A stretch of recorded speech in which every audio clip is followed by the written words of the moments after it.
Good morning everyone. अभी तक हम लोगों ने ये डिग्री ऑफ फ्रीडम वगैरह के बारे में पढ़ लिया था। डिग्री ऑफ फ्रीडम, कुछ बैक रिलेशन, गबलर रिलेशन, इन सब चीज़ों के बारे में पढ़ लिया था। ठीक है, अब हमें पढ़ना है 4 बार मैकेनिज़्म के बारे में। ठीक है, 4 बार मैकेनिज़्म क्या है? नाम से ही पता चल रहा है कि 4 बार। ऐसा कोई भी मैकेनिज़्म जिसमें कि 4 लिंक होते हैं, 4 बार या 4 बार टाइप के। ठीक है, 4 लिंक होते हैं, हम इनको 4 बार मैकेनिज़्म कहते हैं। ठीक है, इनको क्वाड्रिक साइकिल मैकेनिज़्म भी कहते हैं। ठीक है, इसमें 4 लिंक्स होते हैं। ठीक, और चारों के चारों टर्निंग पेयर होंगे। जैसे कि ये क्या है, ये भी एक चारों टर्निंग पेयर जॉइंट पे कनेक्टेड होंगे। 1 लिंक, 2 लिंक, 3 लिंक, 4 लिंक। ठीक है, ये हमारा एक लिंक फिक्स्ड होता है हमेशा किसी भी मैकेनिज़्म को ऑब्टेन करने के लिए। मतलब कोई भी अगर 4 बार का चैन है, ठीक है, उससे हम मैकेनिज़्म अगर चाहते हैं तो उसके लिए हमें कोई ना कोई सिर्फ किसी एक लिंक को हमें फिक्स करना होता है, तभी उसके रिस्पेक्ट में बाकी सारे लिंक मूव करेंगे और कुछ ना कुछ हमें मैकेनिज़्म या मोशन देंगे, डिज़ायर्ड मोशन देंगे। ठीक है, ये आपका इनपुट लिंक है, ये आउटपुट लिंक है, इसको कपलर कहते हैं। ठीक है, कपलिंग रॉड, इसको कपलिंग रॉड कहते हैं या कपलर। ठीक, the best position for any mechanism is fixed position. ये चीज़ हमेशा याद रखना चाहिए होगा कि जो बेस्ट पोजीशन है किसी भी मैकेनिज़्म के लिए वो फिक्स्ड पोजीशन होती है। मतलब किसी भी लिंक में जो फिक्स्ड लिंक होता है वो उसकी सबसे अच्छी पोजीशन मानी जाती है। ठीक है, वो उसकी सबसे अच्छी पोजीशन मानी जाती है। तो अब दूसरी चीज़, जब भी कोई लिंक पूरी की पूरी रोटेट कर रही हो, ठीक है, जब भी कोई लिंक पूरी की पूरी रोटेट कर रही हो तो हम उसे क्रैंक कहते हैं। ठीक है, वो 360 डिग्री रोटेट कर रही हो। ठीक है, 360 डिग्री रोटेट, जैसे कि ये लिंक है, अगर ये पूरी 360 डिग्री रोटेट करेगी तो हम इसे क्रैंक कहेंगे। ठीक है, और अगर कोई लिंक है जो सिर्फ ऑस्किलेट कर रही है, जैसे ये लिंक है यहाँ से यहाँ तक बस ऑस्किलेट कर रही है, तो हम इसे रॉकर कहेंगे। हम इसे रॉकर कहेंगे।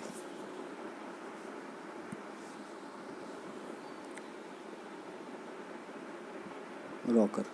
ठीक है, अगर ये ऑस्किलेट कर रही है तो, अगर ऑस्किलेट कर रही है तो हम इसे रॉकर कहेंगे। ठीक, अब इन्वर्जन क्या होता है? इन्वर्जन बेसिकली होता है कि mechanism which are obtained by fixing 1 by 1 different links. जैसे किसी भी लिंक है, किसी भी 4 बार मैकेनिज्म में, मतलब किसी भी 4 बार चैन में बारी बारी से अगर हम एक एक लिंक को फिक्स करते जाएं, उससे जो डिफरेंट मैकेनिज्म हमें ऑब्टेंड होते हैं, ठीक है, उसी को हम इन्वर्जन कहते हैं। Bye fixing different links, bye fixing 1 by 1 different links, जो मैकेनिज्म हमें ऑब्टेंड होते हैं किसी भी चैन से, उसी को हम इन्वर्जन कहते हैं। जैसे अगर ये 4 बार मैकेनिज्म, ये 4 बार चैन है, सबसे पहले अगर हम इस लिंक को अगर फिक्स करते हैं, इससे एक मैकेनिज्म मिलेगा।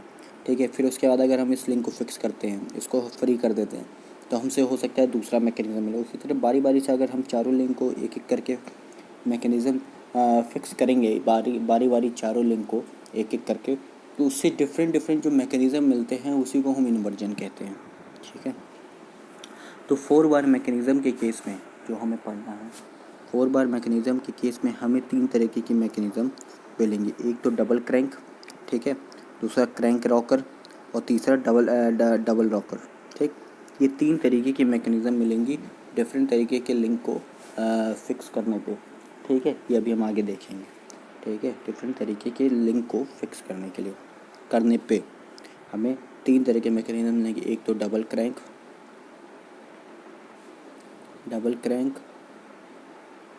ठीक, क्रैंक रॉकर,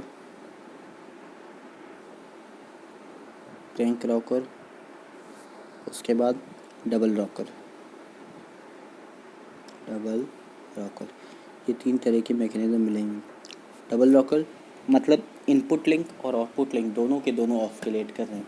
डबल क्रैंक क्या हो गया कि इनपुट और आउटपुट लिंक दोनों के दोनों 360 डिग्री मूव कर रहा है, 360 डिग्री पूरे रोटेट कर जा रहे हैं। और क्रैंक रॉकर मतलब एक जो लिंक है, एक इनपुट लिंक या आउटपुट लिंक पूरा 360 डिग्री मूव रहा है, और दूसरा आउटपुट जो या इनपुट लिंक वो सिर्फ ऑस्किलेट कर रहा है। ठीक, ये तीन तरीके के हमें मिलेंगे। अब हमारा आता है ग्रेसहॉफ्स लॉ। ग्रेसहॉफ्स लॉ क्या कहता है कि for the continuous relative motion between the number of link in a mechanism, the summation of length of shortest and longest link,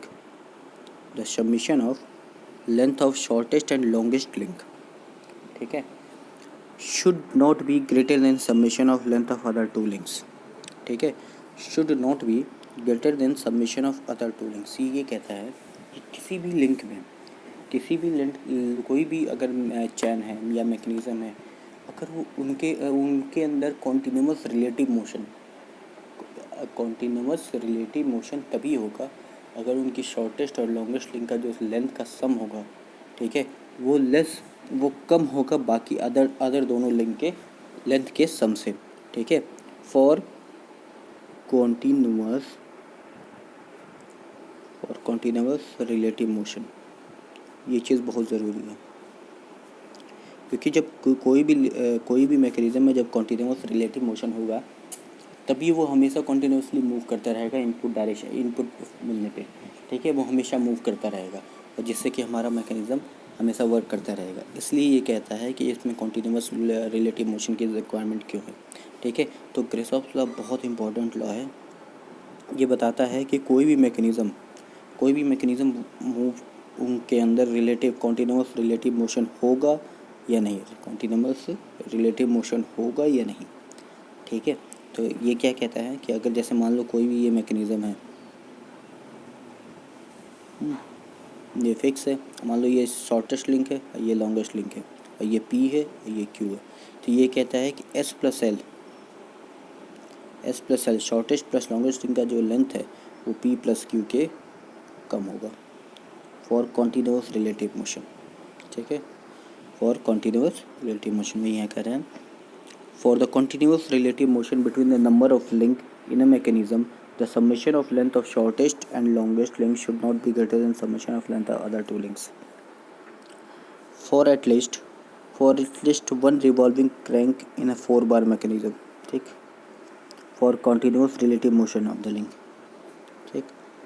best link for rotation smallest, जो सबसे स्मॉलेस्ट लिंक होती है वो rotation के लिए सबसे अच्छी मानी जाती है, ठीक है। बेस्ट लिंक फॉर 4 और best position for 4-bar fixed, ठीक। अब देखो यहाँ से लॉ सेटिस्फाइड, अब देखो ये सारी चीज़ें हैं, ठीक है। अब लॉ अब लेस देन और इक्वल टू, यहाँ देखो लेस देन और इक्वल टू, तो इससे दो तीन कंडीशन बनेंगे। एक तो ये कि S प्लस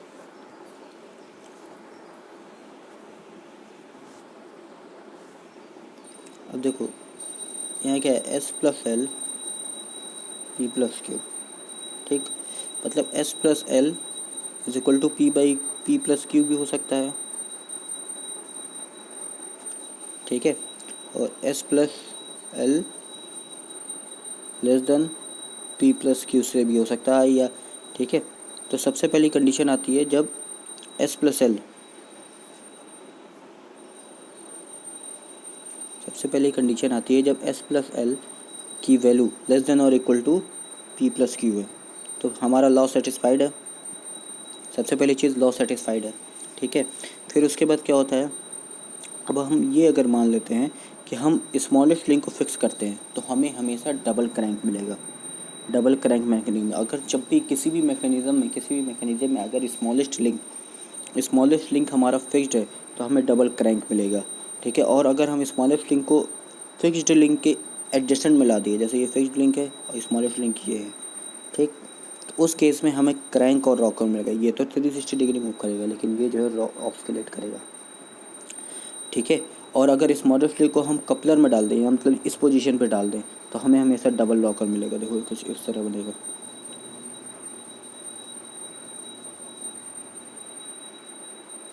अब देखो ये क्या होगा, एक कपलर बन जाएगा। यहाँ पे स्मॉलेस्ट लिंक ये है, ठीक, ये भी पूरा नहीं रोटेट कर पाएगा, ये भी पूरा नहीं रोटेट कर पाएगा, तो हमें क्या मिल जाएगा, डबल रॉकर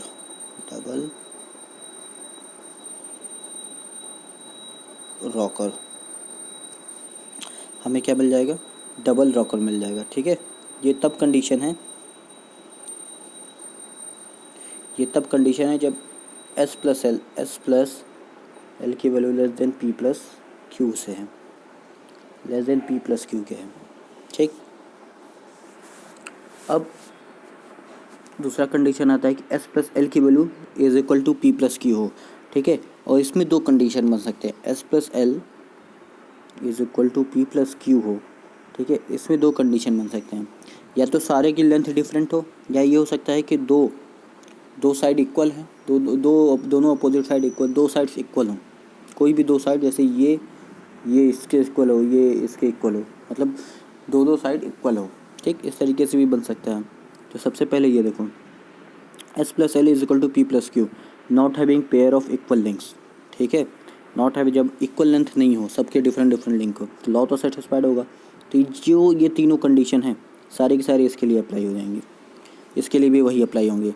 लेकिन अगर S plus L is equal to P plus Q और having equal pair of links, तो लॉ यहाँ पे भी सेटिस्फाइड है। लेकिन यहाँ से दो लिंकेज बनती हैं, दो मैकेनिज्म होते हैं, एक तो पैरेललोग्राम लिंकेज, एक तुम्हारा डेल्टॉइड लिंकेज। ठीक है, एक तुम्हारा पैरेललोग्राम, वहाँ से हमें दो लिंकेज बनती हैं, एक पैरेललोग्राम लिंकेज, एक तुम्हारा डेल्टॉइड लिंकेज। पैरेललोग्राम लिंकेज देखो, यहाँ पे जो सेम लेंथ की जो साइड्स होती हैं वो अपोजिट होती हैं, जैसे कि ये एक पैरेललोग्राम के फॉर्म में होंगे, एस एस एल एल। ठीक, तो इसमें तुम्हें पता है कि अगर हम इस लिंक को फिक्स करते हैं, ठीक है, लिंक को फिक्स करते हैं या किसी भी लिंक को फिक्स करते हैं, जैसे इसको लिंक फिक्स कर दिया या इस लिंक को फिक्स कर दिया, इसमें क्या होगा, हमेशा डबल क्रैंक ही बनेगा, ऑलवेज डबल क्रैंक। इसमें जो बनेगा वो ऑलवेज डबल क्रैंक बनेगा। डबल क्रैंक इज़ ओनली, यही एक इस पैरेललोग्राम लिंकेज में सिर्फ एक ही मैकेनिज्म मिलेगा, सिर्फ डबल क्रैंक मिलेगा, डबल क्रैंक मैकेनिज्म बस मिलेगा। Double crank is only obtained.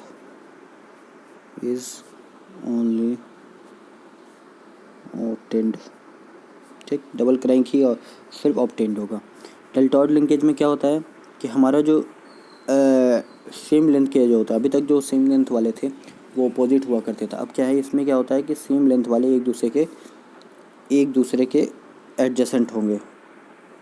ठीक, उस केस में हमें क्या मिलेगा, डबल, अगर हम स्मॉलेस्ट लिंक को फिक्स करते हैं तो हमें डबल क्रैंक मिलेगा, और अगर लॉन्गेस्ट लिंक को इस केस में फिक्स करते हैं तो हमें डबल रॉकर मिलेगा। ठीक है, डेल्टॉइड लिंकेज, इसी को डेल्टॉइड लिंकेज कहते हैं। पैरेललोग्राम लिंकेज का सबसे अच्छा एग्जांपल है जो पुराने पहले लोकोमोटिव आते थे, उसमें जो व्हील पे लगे होते थे, व्हील पे जो बार लगे होते थे, वो पैरेललोग्राम लिंकेज का सबसे अच्छा एग्जांपल है, जो व्हील के साथ मूव करते थे। ठीक है, डेल्टॉइड लिंकेज, ठीक, जब अगर स्मॉलेस्ट, डेल्टॉइड लिंकेज में क्या है कि जो भी इक्वल लेंथ के जो लिंक है वो एक दूसरे के एडजेसेंट लगे होते हैं। ठीक है, एडजेसेंट लगे होते हैं। इसमें अगर स्मॉलेस्ट लिंक को अगर हम फिक्स करते हैं तो हमें डबल क्रैंक मिलेगा, लॉन्गेस्ट लिंक को फिक्स करते हैं तो हमें डबल क्रैंक रॉकर मिलेगा। ठीक है, फिर उसके बाद हमारा आता है कि अगर एस प्लस एल की वैल्यू अगर greater than P plus Q के हो जाए तो हमें क्या मिलेगा, उस केस में हमेशा डबल रॉकर मिलेगा, क्योंकि लॉ तो सेटिस्फाई हो नहीं रहा है, इस केस में लॉ नहीं से ग्रेसॉफ्स लॉ सेटिस्फाई हो नहीं रहा है, तो इस केस में हमेशा हमें डबल रॉकर ही मिलेगा। ठीक है,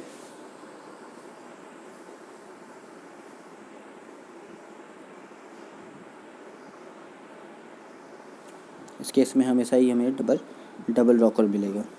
ठीक, अब हम आगे यहाँ से देखेंगे कि 4 बार मैकेनिज़्म के। ठीक है, अब हमें क्या करना है, अब हमें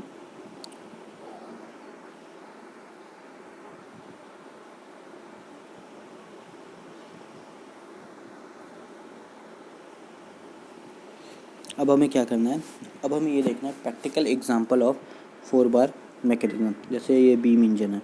ठीक, अब जैसे से ये क्रैंक यहाँ रोटेट करेगा, ये क्या होगा, ये सिर्फ ऑस्किलेट करेगा, और ये ऑस्किलेट करके पिस्टन को ऊपर नीचे बस ले जाएगा। ठीक है, ये तो सिर्फ ऑस्किलेट करेगा, तो यहाँ से कैसा मोशन आ रहा है, क्रैंक और rocker, crank rocker motion. Crank यहाँ पे तो 360 डिग्री मूव कर रहा है, लेकिन यहाँ सिर्फ ये ऑस्किलेट कर रहा है, तो इसलिए हम इसे crank rocker motion. Beam engine क्या होता है?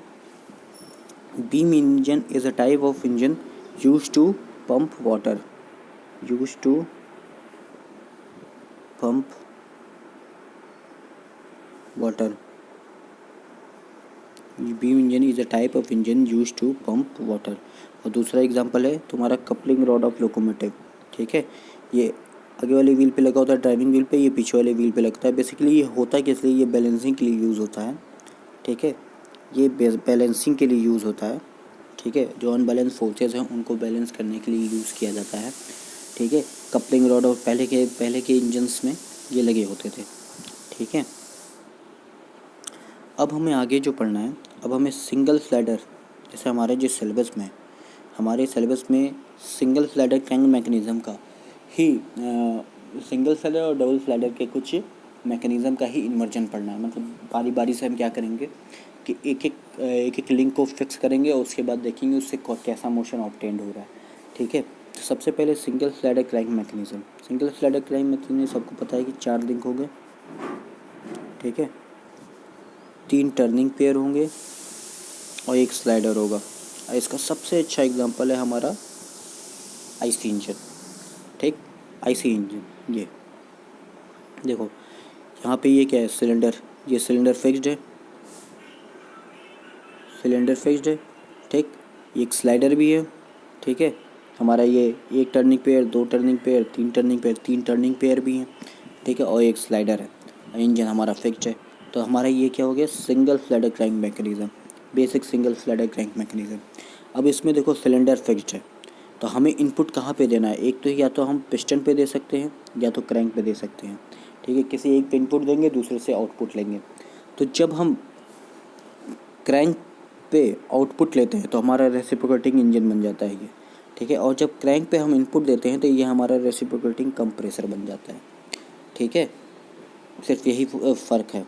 ठीक है, जब हम क्रैंक पे, जब हम इनपुट हमारा इंजन से ये पिस्टन पे लेते हैं, इनपुट जब हम पिस्टन पे लेते हैं जैसे कि इंजन, तो हमारा ये क्या बन रहा है? हमारा ये इंजन बन जा रहा है, आईसी इंजन या रेसिप्रोकेटिंग इंजन बन जा रहा है। लेकिन अगर हम इनपुट क्रैंक पे लें और आउटपुट पिस्टन पे लें तो हमारा रेसिप्रोकेटिंग कंप्रेसर बन जाता है ये। ठीक है, ये इस तरीके से डिफरेंट में बनता है। अब देखो यहाँ पे क्या है, ये तो पहला इन्वर्जन है कि हमने सिलेंडर को फिक्स कर दिया। ठीक है, 4 बार मैकेनिज़्म में, सिंगल स्लाइडर क्रैंक मैकेनिज़्म में जो पहला इन्वर्जन है, इसमें हमने सिलेंडर को फिक्स किया तो हमें बेसिक तुम्हारा इंजन मिला। ठीक है, उसमें डिपेंड करेगा कि हम इस पर इनपुट 2 तरीके से ले सकते हैं, या तो हम क्रैंक पे ले लें या तो हम पिस्टन पे ले लें, तो ये डिपेंड करेगा। तो इससे हमें 2 चीज़ें मिलेंगी। अगर हम क्रैंक पे इनपुट लेते हैं तो हमारा क्या मिलेगा? हमारा रेसिप्रोकेटिंग कंप्रेसर मिल जाएगा। दोनों केस में देखो सिलेंडर फिक्स्ड है, एक लिंक फिक्स्ड है। ठीक है, तो यहाँ से हमें दो मशीन्स मिल गए, एक रेसिप्रोकेटिंग इंजन और एक रेसिप्रोकेटिंग कंप्रेसर। ठीक है, अब जब सेकंड इन्वर्जन करते हैं तो उसमें हम क्या करेंगे? क्रैंक को, हमने क्या किया? क्रैंक को फिक्स किया। जब हम क्रैंक को फिक्स करते हैं तो हमें 2 मैकेनिज़्म इसमें भी मिलते हैं, एक विथवर्थ क्विक रिटर्न मैकेनिज़्म, एक रोटरी आईसी इंजन। ठीक है, एक तो हमें विथवर्थ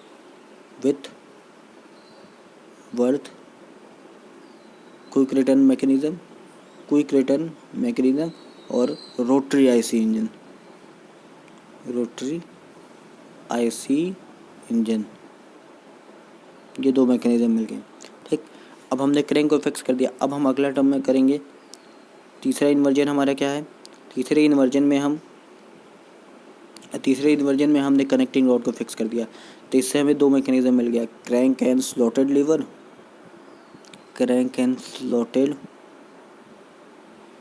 क्विक रिटर्न मैकेनिज़्म। ठीक है, और ऑस्किलेशन सिलेंडर इंजन मैकेनिज़्म। ठीक है, ये 2 मैकेनिज़्म हम यहाँ से भी मिल गया। उसके बाद हम आखिरी आता है कि हमने स्लाइडर को फिक्स कर दिया। उस केस में हमें हैंड पंप या पेंडुलम पंप मैकेनिज़्म मिल जाएगा। जो हमारा हैंड पंप जो वर्क करता है वो किस मैकेनिज़्म पे वर्क करता है, ये इससे पता चल जाएगा कि हमारा उसमें स्लाइडर कैसे फिक्स होता है। तो कैसे वो डिफरेंट, वो भी एक 4 बार मैकेनिज़्म का एक पार्ट है, इन्वर्जन है, ठीक है। तो वो कैसे मूव करता है, ठीक है। तो ये हमें पता चल जाएगा कि 4 हैंड पंप हमारा कैसे वर्क करता है। तो इसके बाद हम सबसे पहले पढ़ेंगे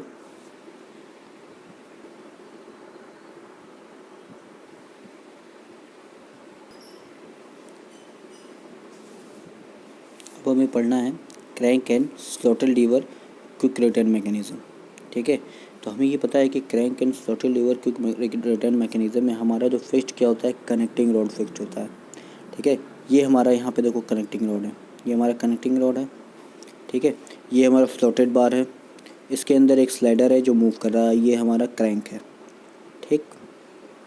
क्रैंक पे हम एनर्जी प्रोवाइड करा रहे हैं, जैसे जैसे मूव कर रहा है ये तुम्हारा उसके अकॉर्डिंग ये स्लॉटेड बार यहाँ से यहाँ मैक्सिमम से, और यहाँ से ये कनेक्टेड है रैम जो जिस पे टूल बना हुआ है, टूल आगे वर्क करता है, ठीक है।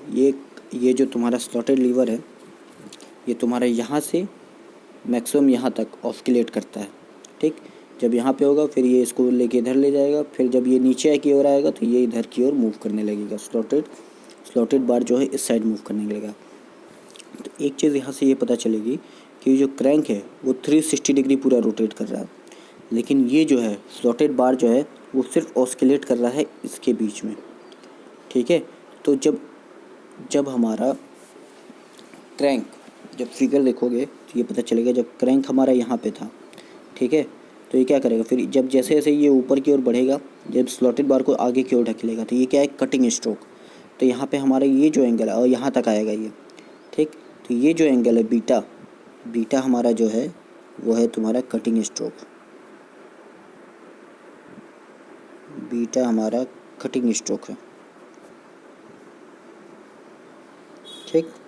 अब जब क्रैंक यहाँ से नीचे की ओर आएगा, ठीक है, जब क्रैंक यहाँ से ऐसे नीचे की यहाँ पे स्लाइडर होगा, जब क्रैंक नीचे की ओर आएगा तो क्या करेगा, ये इस क्रैंक को स्लाइडर जब नीचे की ओर आएगा, नीचे ऐसे मूव करेगा तो स्लाइडर को क्रैंक को इसको स्लॉटर लीवर को इधर की ओर घुमाएगा।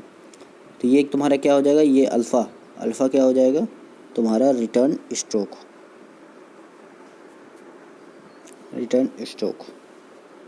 कटिंग स्ट्रोक मतलब वो स्ट्रोक जिसमें कि हमारा जो टूल है वो वर्क कर रहा है, कट कर रहा है, कटिंग का जो काम है उसका वो कर रहा है, ठीक है। तो इसमें ये चीज़ याद रखना कि इसमें रोटेशन को हम ऑस्किलेशन में कन्वर्ट करते हैं, ठीक, रोटेशन को ऑस्किलेशन में कन्वर्ट करते हैं।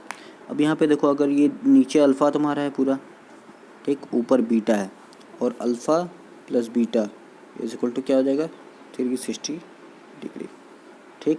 ये एक चीज़ पता चल गई 360 डिग्री, ठीक है। अब एक चीज़ देखोगे, ये जो एंगल सब्टेंड का जो कटिंग स्ट्रोक का जो एंगल है वो बड़ा है, इज़ ग्रेटर देन अल्फ़ा, ठीक है, इज़ ग्रेटर देन अल्फ़ा।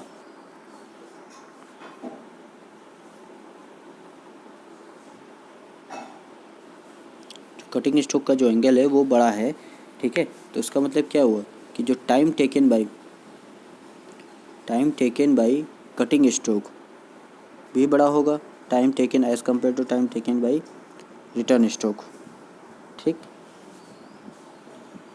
और ये हमेशा होता है, उसी को हम क्विक रिटर्न रेशियो जब निकालते हैं तो हम ये लिखते हैं टाइम कटिंग के लॉन्ग अपॉन टाइम रिटर्न के long is equal to beta upon alpha, ठीक है। और दूसरी चीज़, अगर हमें अल्फ़ा की वैल्यू निकालनी है तो हमें एक चीज़ यहाँ से पता चली, जैसे आमतौर पे ये अल्फ़ा/2 है, जब इसका डायग्राम देखोगे एक ये, तो यहाँ जो है ये एक स्लॉटेड लीवर पे ये 90 डिग्री पे है, ठीक है। ये इसकी जैसे ये जो स्लॉटेड लीवर इसके आखिरी पॉइंट पे इस पर टेंजेंट हो जाता है इसके सर्कल पे, ठीक है। तो और इस पर अगर हम रेडियस डालें तो ये क्या 90 डिग्री हो जाता है, इसका हमें कुछ ना कुछ लेंथ दिया रहेगा जिससे हमें अल्फ़ा/2 निकल जाता है, ठीक है। तो इसमें कोई दिक्कत नहीं होती है, ठीक है। क्विक रिटर्न रेशियो यहाँ से आ जाएगा time of cutting upon time of return, beta by alpha.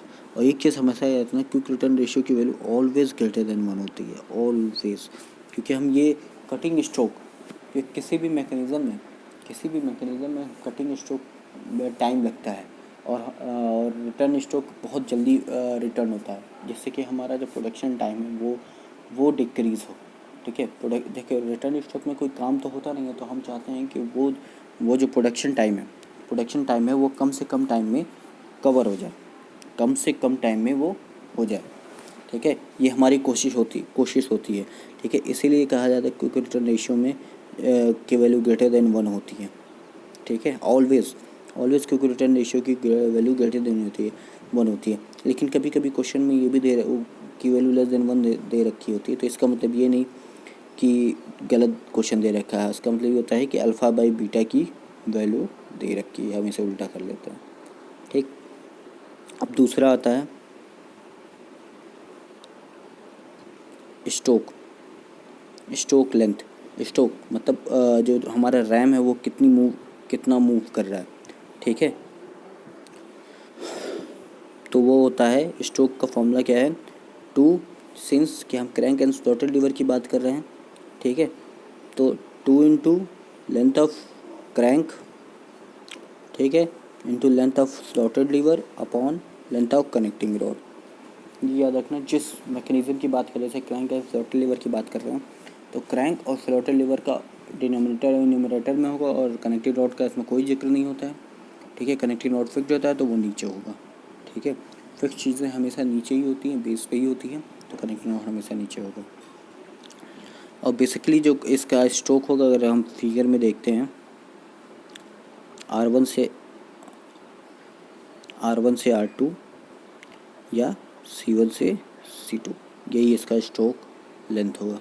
ठीक है, ये इसका स्ट्रोक लेंथ होगा। ठीक है, ये इसका स्ट्रोक लेंथ होगा। ये क्रैंक एंड स्लॉटेड लीवर का। ठीक है,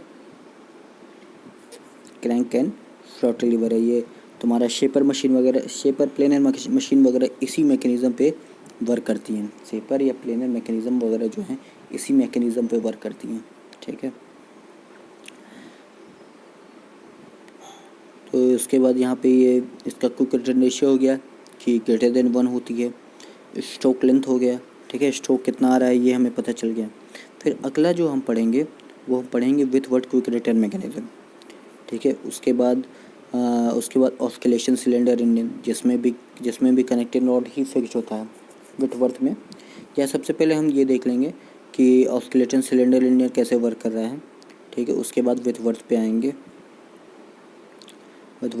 फिर हैंड पंप पढ़ना है, फिर रोटरी आईसी इंजन के बारे में पढ़ना है, फिर डबल स्लाइडर क्रैंक मैकेनिज्म के बारे में देखना है, फिर स्लॉटेड लीवर के बारे में देखना है, और सिंगल स्लाइडर और ये ओडायंस कपलिंग और ये सब चीज़ें देखनी है। ठीक, फिर वाटर इंडिकेटर वगैरह देखना है। फिर उसके बाद ये मैकेनिज्म का पहला मैकेनिज्म ख़त्म हो जाएगा, फिर उसके बाद वेलोसिटी एनालिसिस की बात आएगी। ठीक है, फिर उसके बाद वेलोसिटी एनालिसिस आएंगे। ठीक, तो अगला जो है हमारा ऑस्किलेशन सिलेंडर इंजन है, जो कि हम अगले क्लास से पढ़ेंगे।